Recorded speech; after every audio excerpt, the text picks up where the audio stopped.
La santé de la population, la santé, a des déterminants dont on ne suspecte pas toujours qu'ils sont loin d'être uniquement médicaux.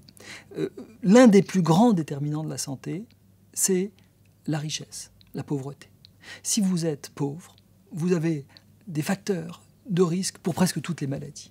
Les pauvres sont plus souvent obèses. Les pauvres sont plus souvent des gens qui fument. Les pauvres ont plus souvent des maladies infectieuses. Les pauvres ont plus souvent des cancers, ont plus souvent de l'hypertension artérielle. Et par ailleurs, les pauvres se traitent moins facilement parce qu'ils ont moins d'accès aux soins. Je ne parle pas uniquement de notre pays, même si c'est toujours vrai dans chacun des pays.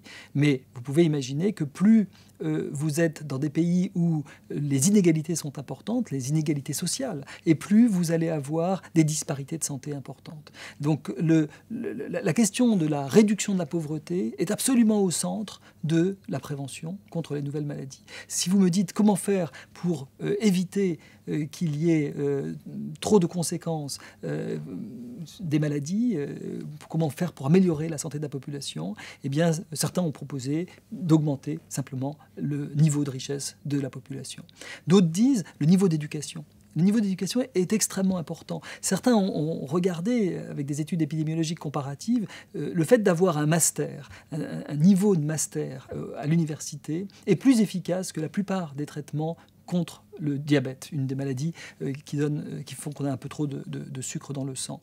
Donc il y a des antidiabétiques aujourd'hui, il y a des médicaments qui existent. Mais le meilleur médicament, c'est d'avoir un master. Alors bien entendu, ce n'est pas miraculeux, le master ne vous donne pas une prévention contre le diabète. Mais parce que vous avez un niveau d'éducation plus élevé, alors vous avez plus de chances d'avoir des revenus supérieurs, mais aussi d'avoir une meilleure compréhension des facteurs comportementaux qui peuvent prévenir les maladies dont on parle, ou bien même vous avez plus facilement accès aux soins, vous avez une meilleure aussi adhérence au traitement parce que vous les comprenez mieux. Donc il y a beaucoup de déterminants sociaux qui ne sont pas directement des déterminants de santé, au sens médicaux, bien entendu, la structure médicale, l'infrastructure hospitalière où les médecins de ville vont jouer un rôle très important. On a parlé des vaccins, on peut parler des médicaments, on peut parler aussi des examens de dépistage. Il y a tout un dispositif médical, grâce au progrès de la médecine, qui ont fait beaucoup, mais il y a un grand nombre de facteurs sociaux,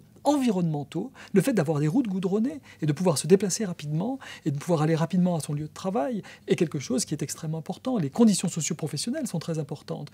Il y a des métiers qui sont des métiers... Aujourd'hui, être un ouvrier en France vous donne une espérance de vie qui est de 6 ans inférieure à celle d'un cadre. Donc vous avez des métiers qui, quelque part, ont un impact sur la santé. C'est autour de ces déterminants et pas simplement en prenant un seul, et en tout cas pas uniquement le déterminant médical, que l'on peut améliorer la santé des populations.